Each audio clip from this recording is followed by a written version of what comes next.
Hello and welcome inside the first live edition of the Scores Table for the new basketball season. My name is Brian Haenchen. He's Danny Riego. We're coming to you live here on a Thursday night. We're about, Danny, 4 days into the high school girls basketball season. I think it's fair to say that the biggest matches so far have delivered between Plainfield and McCutcheon last night. Then tonight, you and I were there in attendance for HSC LN. It looked like Center Grove. Franklin Central was a close game as well. And then just before we got on, I saw that Pike rallied to force overtime against Avon and wound up winning 75-68. We have a lot to get to. I swear I'll let Danny talk, but before we do that, we're going to go ahead and throw to some sound. I caught up with Maya McCutcheon, KK Holman following Hamilton Southeastern's 10-point win, 66-56 over Lawrence North. Comes down to the team that we have here. I think we've showed our versatility throughout the whole team. You know, you have to honor Addison battling down in the post. I mean, we don't win if she doesn't stop her in the post. Kennedy distributing the ball constantly, getting it up to me, and all the teammates have made the extra pass to get me those shots. But I think tonight we proved that we don't back down to anybody and that we have a second year that we haven't hit yet. I think it's nice. I mean, this year we have a little bit of an older team. I mean, me being a senior, Kennedy being a junior, Kayla being a junior. We've all been there, we experienced it. But I think it also helps with our confidence in each other. You know, me and Kennedy have built that relationship. I can trust her, she can trust me. So I feel like as the years have gone by, that trust has just built. I think also just getting that early experience, starting on varsity and playing with Riley and Olivia, and them leading us through my freshman, her sophomore year. That really helped us, and me and Maya playing for the last 3 years together. That's just built our team chemistry a lot, so that's helped us a lot. KK, how do you think you did against their press and some of the different defense that they threw at you?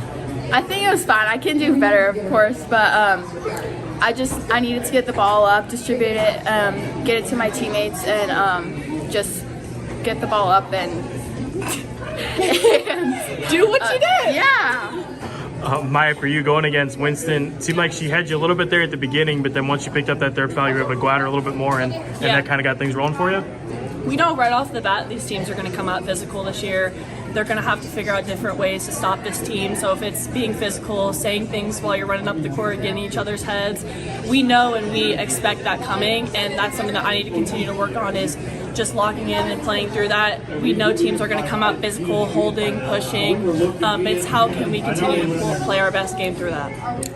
Did you guys do anything different? What did you start doing different defensively down the stretch? I think just for this game, we had to play a really good help side defense, just to help Addison down there. But I think the second half of that, the help side was way better, and that's what really helped us get all those steals and stops.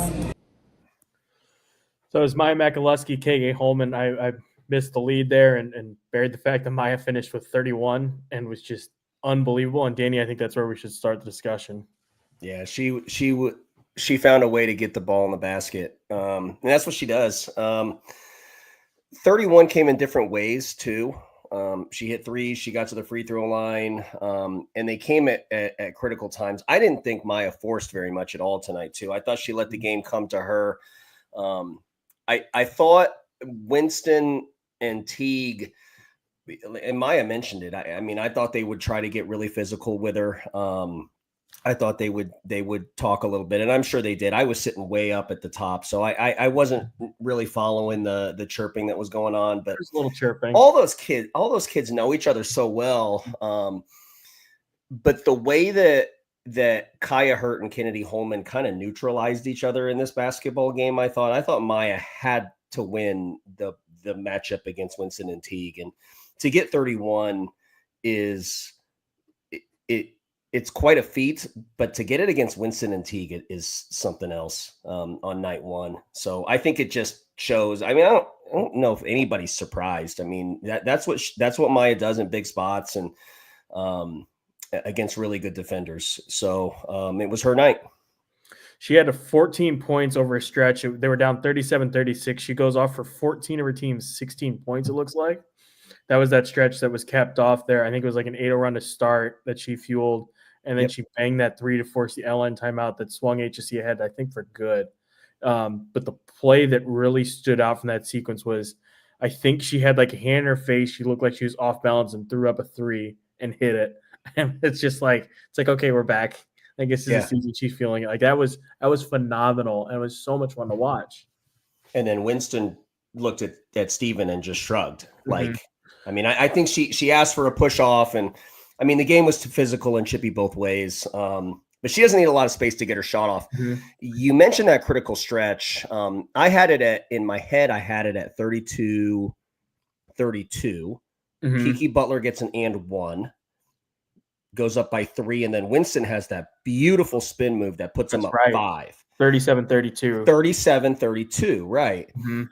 And then it wasn't like this outpour of scoring. They just found a way to get stops and then get the ball in Maya's hands. And then they got that 8-0 run. And then it stayed tight, but there were those little kind of mini runs within the game, which I thought made the difference. There was another one. So we talked about that one, 32-32. LN goes up by 5. And then I think it was an 8-0 run, ends at a 10-2 run. And then there was another critical stretch. That was with about 2 minutes left in the third quarter. At the end of the third quarter, Lawrence North is down by 3. Jemiah Thomas gets an offensive rebound, finishes with her left hand, gets an and one, goes to the free throw line with 7.7 seconds left with an opportunity to tie the game. That's right. Yeah. Misses the free throw. And then they pitch the ball ahead, get a primary break, 3-on-1. They make 2 passes. Maya gets a wide open layup and lays it in with 1 second left. And what's crazy was that there was a scrum for the rebound underneath the basket. They somehow push it up, and I think Holman gets it, triggers it up to Stidham. Stidham swings it around, makes more. I think to Ant Green. Ant Green kicks it over to Maya. HSE's passing night was so good. The offense ran really smoothly. Steven said that they were showing some different looks than he saw on film from games last year. That was really impressive. I thought HSE made the extra pass tonight. I thought Lawrence North, I think a big part of the game flow was how HSE defended Lawrence North. Holman actually talked about it. So it was obviously something that they had put a lot of attention on in the week leading up to it. But they stayed behind Jemiah Thomas in the post with Van Heusen. They did so with hooks. Even a couple of possessions with Addie Brown. They got caught in a couple of switch opportunities, but everybody was on the same page defensively. When you stay behind a kid like Jemiah Thomas, you have to bring, HSC felt like they had to bring double. And it looked like they weren't bringing double from a position. It looked like they were bringing double from certain players. So I think Ant Green was, when she was in the basketball game, she was a double person. Brindley definitely was a double person. And Stidham also. It seemed like Holman was staying home on Hurt. And whether Maya, depending on the matchup, when Maya was on Butler, she would stay home. But when she was on Winston, she would help down. But if you can afford to stay behind, and we'll talk about this when we get into Brownsburg, you have rebounding position built in already. And now you're going to make Jemiah Thomas make a post move against somebody slamming down. So she's got to kick out. But then they're going to fan out, find the shooters. That's where the extra pass has to happen for Lawrence North. I didn't think it happened tonight. I thought HSC made the extra pass a little bit more, and I think it showed in the final score. But I think when Lawrence North watches the film, I think they'll see that they're not that far away. That's actually what Steven brought up, is just they saw it, HSC had to adjust to Jemiah. Jemiah was phenomenal. Through most of that game, she was tremendous. And HSC made a change, and now it's up to the girls on LN to adjust to, and some of the read react things. Figure out where that extra pass is, figure out where they need to go with the ball to find their scoring opportunities. But I mean, that felt like two teams that were further along than most teams this point of the year being game one for both of them. A turning point in that game, Danny, was when Naja Winston picked up her third foul. Obviously she goes out. She had been guarding Maya up until that point. It felt like, I thought she did a pretty good job on it. She was tipping some passes, getting some deflections, got some steals off of it, great opportunities defensively for her teammates too. She picks up the third foul, and then when she came back in, I noticed Maya went right at her immediately, and I think it came up in the interview there, but that's when Maya kind of got going, when she was able to get some action going to the rim, and Naja's in, she's in no man's land because she can't challenge and risk getting the foul, and it just kind of unraveled on her, and before you know it, Maya's picking up 31 points, so that kind of felt like a mini turning point. I don't know how much of maybe Maya has a few fewer points, but honestly, the way that she looked tonight, I don't know how much of a difference would have made, but in the moment, it felt pretty significant to me, at least. That's one of her talents, is drawing fouls. And if you put their primary defender in foul trouble, it is going to change what you do schematically on the defensive end. And Maya does a really good job of when she's on the right side of the floor of going up with the left kind of through the contact. But then when the defense softened up a little bit, I mean, she didn't rely on that. I mean, she hit a lot of, just kind of take the contact and then just is the first off the floor and then got the little pull-ups. I know there was one early in the fourth quarter where she got one on the right baseline right in front of the HSC bench, which was a really nice move. But there's no question that the fouls on Naja, it really kind of changed their ability to really kind of get into them. But Lawrence North, I mean, that's what they do, right? I mean, they get in your space, they bother you off the bounce. And we talked about how Hurt kind of neutralized Holman a little bit, and Holman had to do some different things to really positively affect the basketball game and not necessarily scoring. She played a great floor game. She took care of the basketball, and she got beat up too. Like, she took that massive screen late from Jemiah. I think she rolled an ankle and then came back in a possession later. Yeah. So, hopefully she's okay. I mean, I'm sure she'll feel it in the morning, but it was nice to see her come back in after what appeared to be an ankle. But doubling back to that point. Pausing on that real quickly, because I meant to mention that. So it was cramps for KK. Oh, it was. I watched the replay. I thought that when she came around the first time when she hurt her leg, that she clipped knees with the girl and got called for the foul. But I guess she was cramping up. And then, on the screen thing, I don't know. It was kind of confusing, but she was fine after the game. I asked. She said she's fine. Something about pickle juice helped with the cramping. So she's good to go. Good deal. That's good news. But HSE tonight, I thought was more effective than I thought they'd be in attacking LN off the bounce. A lot of times that, you see Maya out there and you see Brindley out there and you see Stidham out there and you think that that Holman is the only downhill attacker and that she's just going to kick out. But Maya was super effective off the bounce. She hit some threes, but she was getting to the rim, and that's HSE's scheme in their spacing.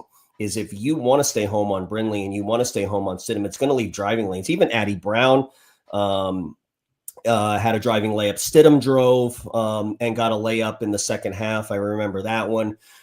Brindley put the ball in the deck, drew a foul, got to the free throw line for a couple of free throw attempts. So I thought they penetrated off the bounce a little bit more than I really expected them to. And it wasn't Holman. Absolutely. Some stats here as we wrap up the HSE conversation. 31 for McCluskey, as we said, 13 for Holman, 10 for Stidham. I mean, you got to be – I talked to Steven afterwards. He brought up, holding Stidham to 10. That's a win for LN. And then on the LN side of things, Thomas with 15, Butler 13, Kaya Hurt finished with 10, Winston with 7. Just really – it was so much fun, man. Yeah, the outliers Maya at 31. Yeah. I mean, everybody else found – I mean, all the other Division I kids in that basketball game found a way to get into double figures. Maya found a way to get there 3 times over. That was a great game. And then, I need to look up before I start saying who's playing next where. As I look that up, though, I'm going to play some highlights here from Center Grove, Franklin Central. Center Grove came away with a tight win, a low-scoring game out there, kind of to be expected, but a pretty significant game, Danny, because they're in the same sectional this year. So definitely feels like, and they're favorites within their sectional, so feels like a game we could see down the road. Center Grove escapes 44-39. Here you go.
There you go. Center Grove knocks off Franklin Central 44-39 in their opener. Grayson Gilliard in her Center Grove debut finished with a 13.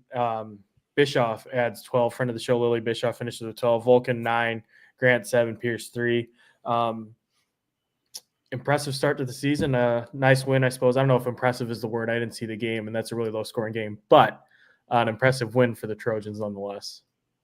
Yeah, I didn't watch it yet either. I will, but I was having text conversations. There were a couple of college scouts that were in attendance kind of giving me some updates. And you could see it in that highlight, but Gilliard got a lot of touches with a defender on her back from the block. So I do think that's a dynamic to their offense, or that's a change to their offense that maybe they didn't have last year.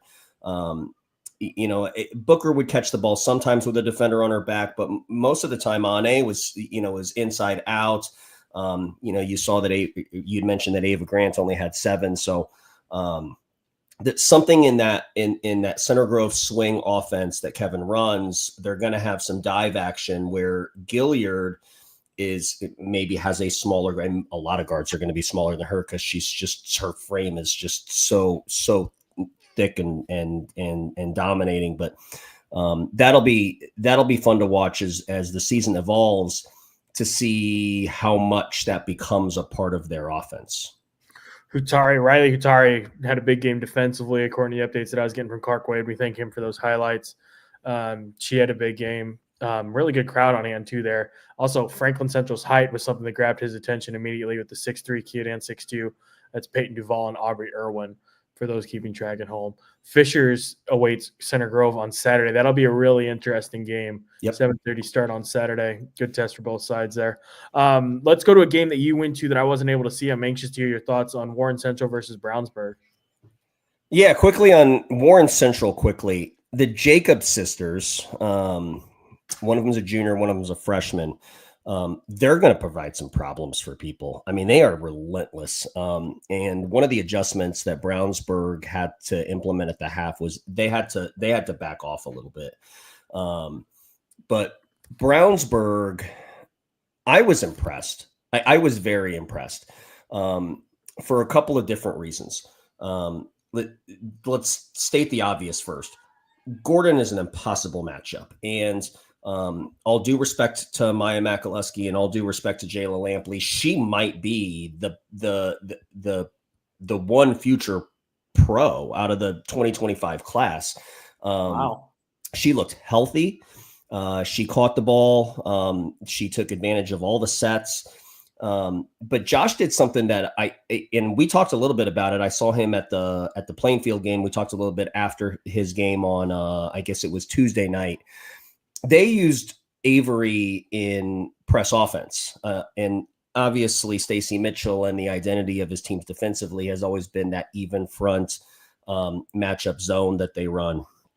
But when they did extend the pressure into the full court, instead of just taking Avery and running her to the front of the rim, they used her in pressure release, which seems like a small thing, but it was a big thing for two reasons. One, it took a lot of pressure off the guards because they could just throw the ball up and Avery would just snag it out of the air. And depending on which side, whether they were fronting, they would get a kind of a downhill. And Josh was talking about that. I can't remember the term that he was using, and I don't want to give away his trade secrets, but that was definitely something that I think also created Avery in downhill runs. And when she gets ahead of steam in the full court, I mean, she's nearly impossible to stop. I mean, she's just so strong that she can just bury defenders in rim run. And in live ball change of possession like that, it's really difficult to get matched up. And you don't necessarily know how high to pick up Avery either. Are you going to are you going to extend all the way and try to deny that pass, or are you going to stay back and wait for in which that pass is free? But just kind of a little nuance that I think Brownsburg and Josh implemented that I think we're going to see that kind of evolve through the season.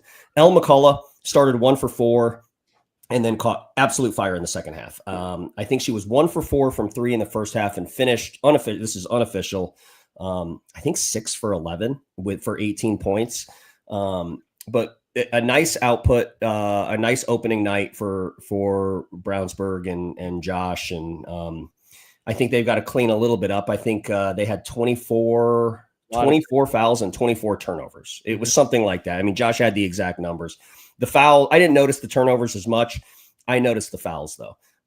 And Josh didn't go to zone one possession, not one possession. I mean, he made his kids guard, and we'll see if he stays with that. I think he was probably going after, long game returns instead of short game returns and saying, I'm not gonna bail you out and go zone. I'm going to make you guard. But for them to score 70 points and for them to check a team like Warren Central, that's going to be a downhill attacking team with kids like Williams and Jacobs, for them to check a man says a lot about what their identity is defensively. Moving on to Avon versus Pike. I'm learning more about this game as we go along here, and it's kind of unbelievable. Pike trailed 49-35 going into the fourth quarter, forced the game tied at 62. They end up winning 75-68. Hold on to your pants because here comes the leading scorers. Marley Jeffers with Pike, 22 points, 20 rebounds, 4 blocks, 4 steals. Kamari Booker, 20 points, 15 rebounds, 5 blocks.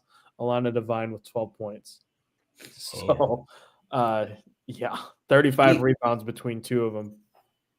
I mean, he told us to look out for Jeffers, didn't he? I mean, here she is on opening night with 22. That's a nice debut. I'm sure you'll talk a little bit about Zionsville, but Jeffers with 22 and what Tinder did on Tuesday night or Wednesday night or whenever it was, I mean, that's pretty impressive by these kids that maybe aren't the Kamari Bookers and Mackenzie Chapmans of those teams.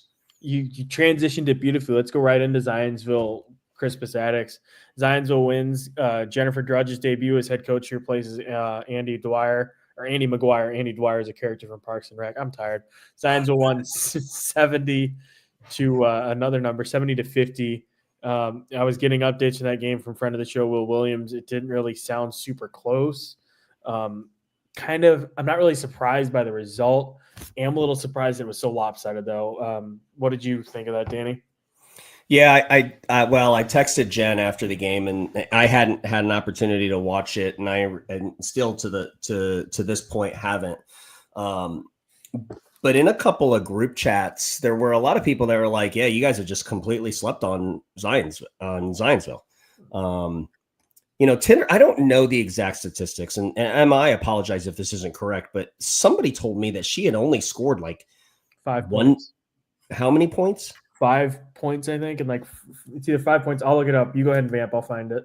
Yeah, well, I don't know. I mean, my group chat said that she had scored like 1 basket last year, and what did she have? 30, 33, something like 33 that. 33 points with 7 twos and a couple threes. 13 for 14 at the line. And then it goes on to talk about that kid could always do it, but I don't know. I mean, and now you have Chapman and Tinder and Sampson, and I mean. Drudge. That's don't sleep on him, I guess, right? 11 minutes played, 5 games, 1 point, 1 defensive rebound for Miss Emma Tinder, the sophomore, 5'9" sophomore. Comes back with 33. How awesome is that? Welcome to the scores table, Emma. Yeah, that's awesome. Good for her. Also, Emily Zach, 14 points. And then Chapman finished with 11. I'm excited to see how Chapman develops this season after seeing her last year. And obviously, we need to be paying attention to Emma Tinder. Yep. Really impressive. And then for Attucks, I mean, like I said, it's a new team, a lot of transplants, a lot of transfers, plus a kid who took some time off last year. So it's going to take them time to gel. Will said that they kind of had the look of like one of those run and gun AAU teams that's going to look really good when they're on.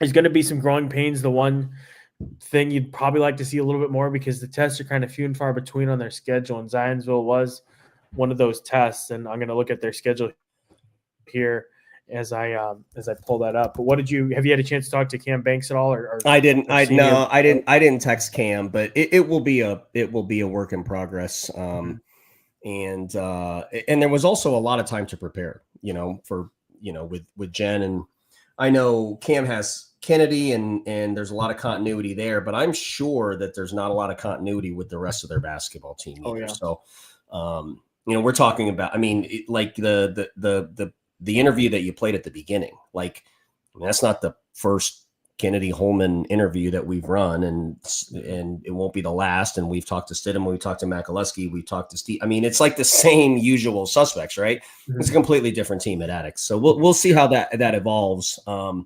But Cam's gonna need some help outside of her sister Kennedy. A lot of the tests are kind of shoved into November because you go Zionsville, then you beat up on Tech 68-4, and Tech's in a tough spot because they just graduated their best player and leading scorer. So it's a big rebuilding year for Michael Fox over there. And then they play Purdue Poly Englewood. Again, kind of a similar boat where I think Englewood's good. It's just, Latrice needs time to get things going there. But that'll be interesting. That could be an interesting game. Then they play Carmel, Ben Davis, and Bolingbrook, Illinois. So there's 3 good tests there. And then it's Castle on a neutral site in December. So some decent tests early on, but then towards the end of the season, you get into Cecina, the city tournament, Shortridge, some teams like that'll help improve the record. Camera Banks finishes with 24 points. Her sister Kennedy adds 13, and then Walls added 9 for Crispus Attucks. Let's see. We have one other game to get to, Danny, and that was the game that you, me, and Josh were at last night, and that was Plainfield versus McCutcheon. I caught up with both Hannah Menser and Lily Graves. They're kind of the stars of last night. Lily Graves of McCutcheon is the top-ranked sophomore by most accounts in that group, and then Hannah Menser's right up there with her. She's widely considered top 5 as well. So let's hear from them. The first game, it's always trying to, get back up there, see what we need to improve on, see what we need to work on. And I think we definitely got to see that tonight, getting to see what we needed to improve on individually and as a team as well. What areas are you looking to improve on early on? I think one thing for us is kind of offense and not kind of being shaky with the ball. I think we need to shoot the ball better as well, and that goes for all of us, which starts in practice. And then another thing is probably just making sure we know where to cover on defense as well. We do switch our defense a lot, so I think it will help us kind of know and communicate more with each other, as we get more comfortable, especially having 3 new girls onto the team. I think as we get to play more and deeper into the season, we'll get a better job at kind of communicating more and being able to understand each other's strengths and weaknesses on the defensive side. I was going to ask about that offensively. With so many new girls coming in, have you felt like our kids starting to fall into roles a little bit, or is that still a work in progress? I think it's definitely always still going to be a work in progress. Again, it's the beginning of the season, so it's kind of just kicking things off. So definitely think as the season goes on, we'll be able to be stronger and work better together as a team. But I think for the first game, we've known each other for a long time, even the new girls coming in. So I think now it's kind of just getting in the rhythm of continuing to play with each other. Defensively, the switching is defense. It seemed like at the second quarter there, you guys started to find success with the zone and the press a little bit. Is that how you felt as well? Yeah, for sure. I think our 4-10, our higher up 2-3 defense really helped kind of get them out of their comfort zone a little bit, kind of shook them up, which helped us go on a run for a little bit as well. I think we played well. I think we handled all the stuff they threw at us. They threw a lot of different defenses, and we've been working on that for the week, so I think we handled it pretty well and stopped all their offensive stuff, so it was pretty good. It seemed like their zone and their pressure got you guys a little bit there in the second quarter. How did you adjust and try to handle that? We just kind of just Coach Keelan, he always draws up all these zone plays and stuff, so he's really good at it and everything, and we've never really seen a ton of zones, so we kind of get used to it, and we just did. For you offensively, 31 points unofficially, pretty impressive start. What'd you make of the performance? I think I did pretty good. I think I need to be a 3-level scorer instead of just obviously my shot was on tonight and I was getting it, but I want to continue to grow like my drives and pull-ups and stuff like that. Has that been the big focus through AAU season as well? Yeah, totally. For you guys, the team, obviously Mason Payton, but some other pieces filling in there. How do you feel about this group, through preseason? I think it's awesome. I think we're going to fly around a lot and get a ton of steals and just trap, and it's going to be so much fun. Obviously, getting to play against Lily Graves, the other top player in the class. Yeah. If you could just tell me about that experience and what you thought of it. Yeah, it was awesome. We played against each other whenever we were younger in AAU, but we haven't played each other in a while, so it was pretty nice getting to play her again and stuff. I'm curious, what do you make of her game? What do you take away from watching her play? I think she's a great player. Great, she uses her size and length really well, and she's really hard to guard when she's getting downhill. So I think she's an awesome player. And then defensively for you guys, obviously some different looks this year. How have you felt like the defense has been coming along through preseason and now? I definitely think we can improve a little bit more on the rotations, a little bit more, but we've been working on that, and I think in just a week or so we'll be great. Hannah Menser last night finished with 31 points to lead Plainfield to a 66-56 win over McCutcheon. Berkeley Williams, 18 points. Kara Olenek, 8 points. And then for McCutcheon, Chloe Finney had a nice night, 16 points. Lily Graves added 14. And Riley Wetz had 9. Danny, your thoughts? Yeah, real quickly on McCutcheon. McCutcheon will struggle if they can't turn them over with that zone. You had mentioned in the interview, and you nailed it, which that when they went to their different zone packages in the second quarter, I was surprised with how much it bothered a guard-oriented, well-coached Plainfield team. So they're going to have to pick up on that. But if they can turn them over and get Lily in space and get some of those athletes in space, that's going to open up the offensive end for them. They committed a lot of fouls. I think they were in the penalty each of the 4 quarters. And so, if your defensive possession is being punctuated with free throws, you never have an opportunity to turn them over. I mean, you're always traveling to the offensive end against a set defense. And I thought that they really struggled. The reason why I think they struggle with that is because Lily plays point. And against a good defensive basketball team, and it's not an incrimination against the rest of the players at McCutcheon. I credit Plainfield's D, but when Lily would get rid of it in their continuity man stuff, she had a hard time getting it back. Lily talked about the new kids. Riley Wetz looked great. Riley Wetz is the kid who I think it's Seeger. I think she transferred from Seeger. And she wasn't in the starting lineup, but came in and was one of their more effective players. And then there's a kid that's coming off of an ACL, Trinity Wilburn. And a lot of people might recognize that name. I think she's had her both knees maybe reconstructed or the same knee revised. But she's due back in January, and she will significantly change that team. One, because she's a shot maker, but two, she can provide some give Lily a break in bringing the ball up and handling pressure and playing point guard. But yeah, I mean, Finney, number 10, Chloe Finney, played a really good floor game especially on the defensive side. It doesn't sound like it because Menser had 31, but Menser came out in the transition to Plainfield. Menser comes out and scores the first 9 of the game. And I think Plainfield was up 9-0. And then doesn't do much else for a really long time. And when she got Menser got 2 threes to take her from 9 to 15. It was when Finney subbed out of the basketball game. So Finney, you're thinking oh, sorry, go ahead. No, you're good. You're good. What do you say? No, sorry. I thought out loud. I word vomited when I didn't mean to. Go ahead. You're right. No, you're good. So, but I do think that you just knocked me right off my train of thought. Sorry, Danny. No. You're good. You're good. But Finney was great. Now, Menser, look, she's talking about how she needs to be a 3-level scorer and all that. And that starts with shot making. And, we saw it tonight at Lawrence North. Ridley and Butler and all of those kids and Hurt even didn't have their greatest shooting night. McCutcheon didn't have the greatest shooting night. But at the end of the day, if you're Elle McCullough hitting 6 threes and you're Hannah Menser hitting 6 threes, it's going to change things. Shot making is They say the NBA is a make or miss league. Indiana high school girls basketball is about making shots too. Like, I mean, as a coach, like players always ask me, like, what can I work on? Coach Danny, what can I work on? What can I work on? And the answer to the question is make more shots first. And that's the one thing that Hannah does is she's a shot maker, and it's off catch and release. It's off shot fake one bounce. It's off slides. I mean, she does it all. But her whole bag was on display. I know she talked about how she needed to be more of a 3-level scorer, but you're putting up 31, kid.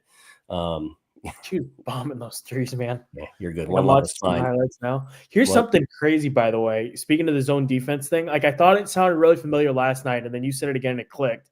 Last year against Avon, regular season game, you remember Avon beat Plainfield pre-Hendricks County tournament, and the key to that win was a switch to the zone defense. And I remember it had the Quakers in fits.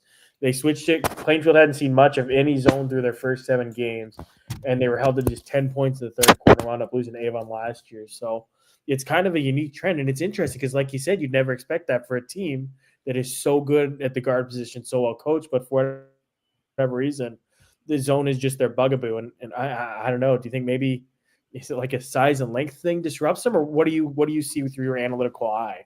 I think the cliche in basketball is that no team's zone offense is as good as their man offense.